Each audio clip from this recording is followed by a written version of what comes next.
And that's that.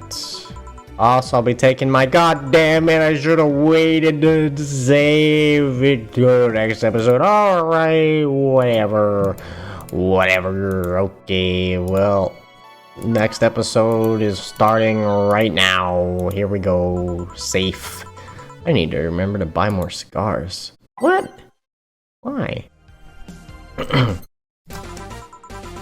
Alright, we're back. Yeah, got that banging music back. Did I miss something? Unless you count the worst pay-per-view main event fight I've seen all year? No, not really. Alright. Going out? I'll have a word with Gogo outside. He was so hyped for that match. He must be devastated. Okay. Welcome to Valhalla. Oh, I say. Yay! Good evening, Jill. How are you doing? The nightmares have stopped, so I'm sleeping better. How about your injuries? My bones are healing nicely. My wound finally closed. The scars itch a bit, though. Oh, that's good to hear. Are you by yourself today? Yeah, I'm running a couple of... Ooh. Your voice is just... It does not want to go to Say's voice right now.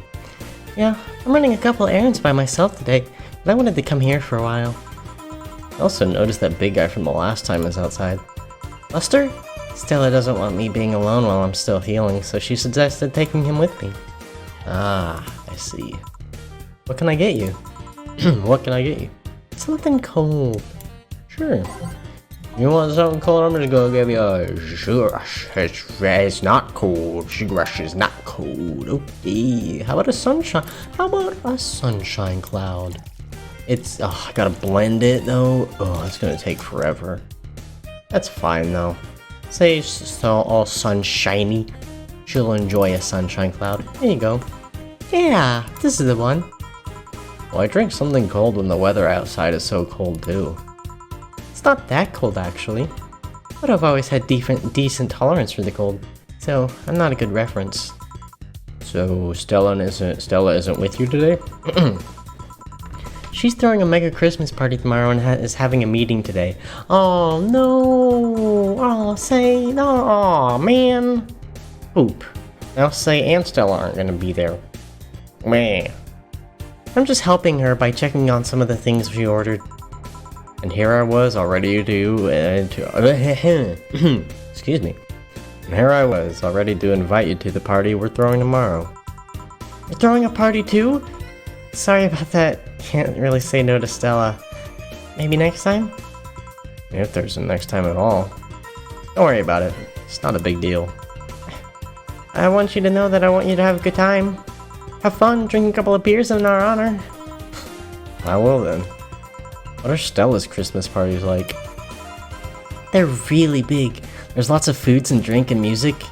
Sometimes there's too much food though. So at the end of the party, she lets the staff take home whatever's left. She also plays toys for all the children of her staff members. Really? She says something about taxes or whatever, but during the whole thing, she just shines. She carries a beaming smile that I don't see any other day of the year. Many of the kids have even started calling her Auntie Ella. Oh, that's adorable! Stella always does her best to put up a tough girl's facade, but she's very much in touch with her inner child. Christmas, Easter, Halloween, name a party and she most likely celebrates it big. Interesting. Do you like parties, Jill? I don't mind them. They're a good place to see people. I'm not one to actively look for parties to attend though. I just don't mind going to them. Ah, I see. I only go to parties that Stella is attending, because otherwise I'd just stand there without anything to say. And I'm not one to wear dresses, you know. You're not? I'm a tad too ripped. They don't look cute on me. That's funny. I've never... Oh, I don't know why. But that's just funny, because I don't think in my entire life I've ever heard someone say, oh, I don't like wearing a certain attire because I am just too jacked and it doesn't look good. Although, with all this healing, I have to do it. I won't be as fit for a while. I'm crazy too. I feel like I'm wearing nothing. But I bet you look good in a dress, Jill. It's been years since I last wore one. I wouldn't know. Last time I wore one, I remember wearing my arms were too thin or something like that. We all have a complex, huh? I mean, even Stella has her own. That's hard to imagine. Oh, but she does have one. She distresses a lot about her bust size. Really? She's not that small. I think I'm smaller than her, in fact. I was gonna say, I think she's like average or something. I don't know. She's definitely not up to big boob titty hacker status. She's not quite there though. Actually, it's the opposite. The opposite kind of complex, I mean. She's a bit too self-conscious about having a big chest. Really? Again, I've never seen bigger chest than hers, to be honest. What? I don't remember. All I remember is she's got red cat ears and a cybernetic eyeball. Although I guess comparisons are useless here. They rarely help with complexes. Well, she does go the extra mile to hide it. In fact, I have no idea how she does it. I mean, I've seen her before and after she tucks them away, but I guess I never cared enough to ask the specifics. It's also why when she goes out, she styles her hair in those, drills? They look a bit drilly, don't they? She styles her hair like that to help divert attention away from her chest. Wow. She seems affluent enough, why not go through a reduction surgery? Because she also kinda likes having that size. She takes her bust size after her mom, and Miss Carmine is quite proud of her chest. Puffing out your chest is a sign of confidence, and a bigger chest means you're more confident to show. More confidence to show, yeah, that's what I said. She says something along those lines a lot. Stella has quite the admiration for her mom, so I guess breast reduction would feel like betraying her. Huh. I'm making it sound like she's hiding J-cups or something like that.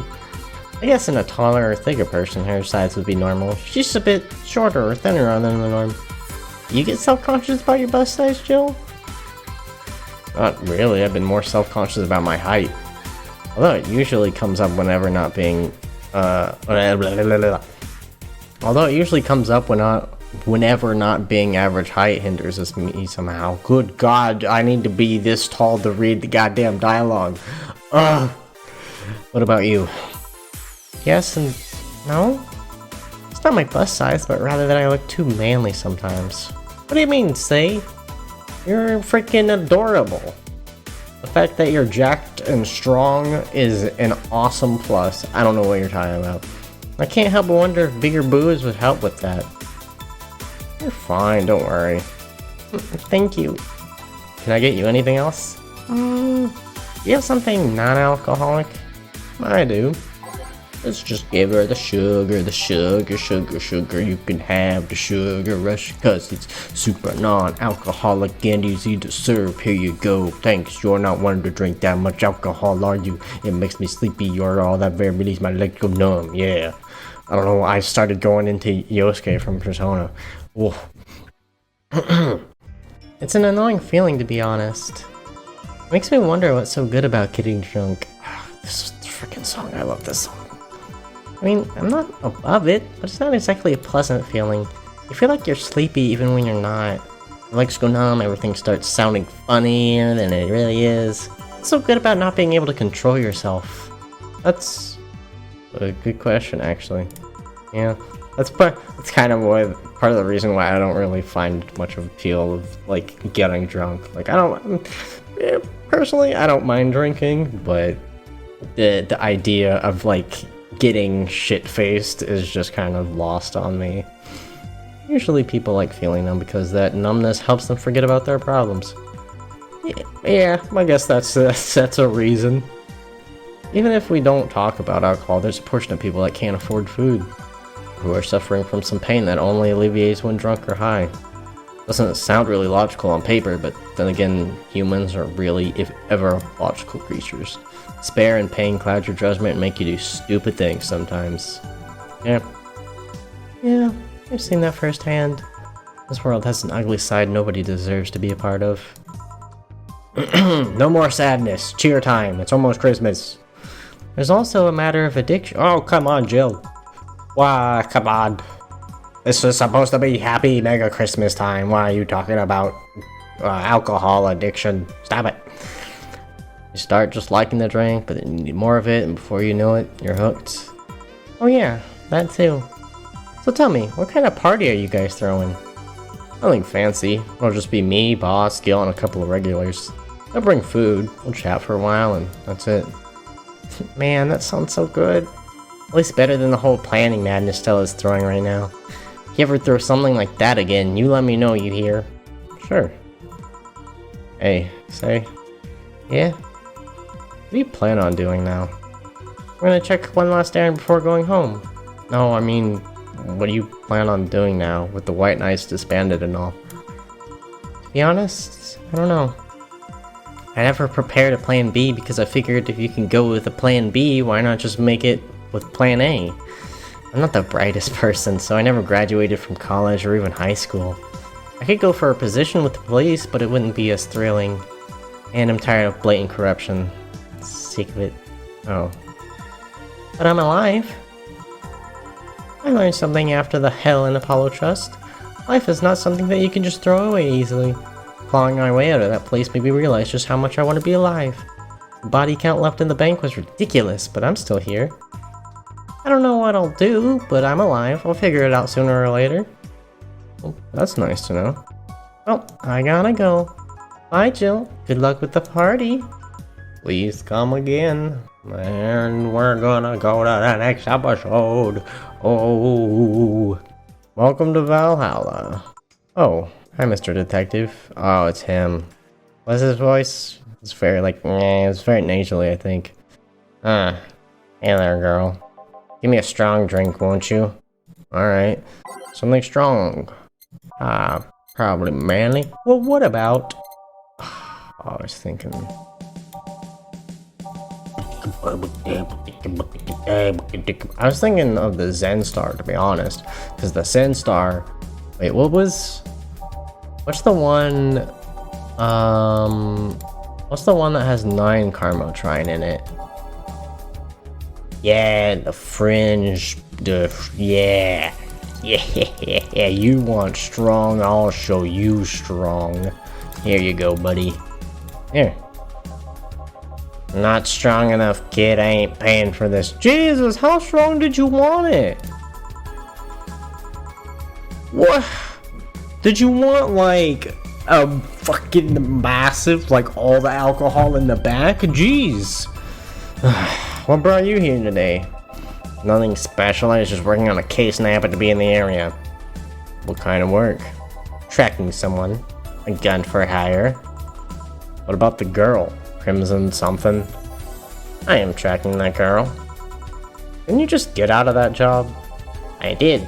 But the guy offered a huge amount of money and, well, I just couldn't refuse. Again. Well, it's your life, not mine. I wonder though. There's been more to that whole thing from just acting as a middleman to look for some murderer. Say, how safe is this place? We're protected by the BTC property laws. The walls are soundproof. I really couldn't give less of a shit about selling info to anyone. Okay then, wait, soundproof walls? Why? Did you see those vending machines outside? They're quite talkative, the bastards. Be annoying without those walls. Alright then. Have you heard of Lord Lance Lavender? Nope. He's some big name from Kanyevania. Kanyevania? Okay. Excuse me. His blood apparently has some weird reaction to Glit City's nanomachines. Once in contact... Oh man, his voice is like... getting so much saliva from his voice for some reason. Once in contact with the air, it does nothing. But if still fresh and touching someone's blood, the nanomachines will initiate a reaction. Essentially, they'll eat through the other person's body until there's nothing left.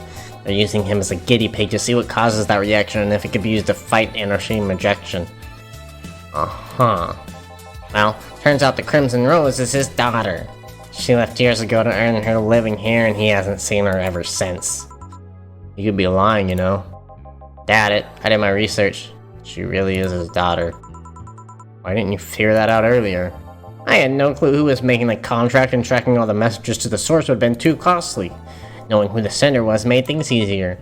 I see. Can I get you anything else? What about a cobalt velvet? Okay. Do you want it big? Son of a fucking...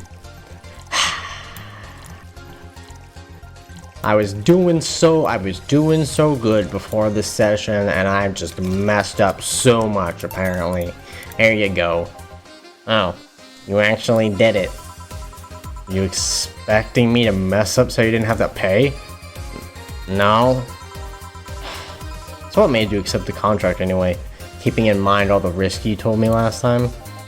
He told me he wanted to see her again one last time, or at the very least deliver her a message. He could have been lying.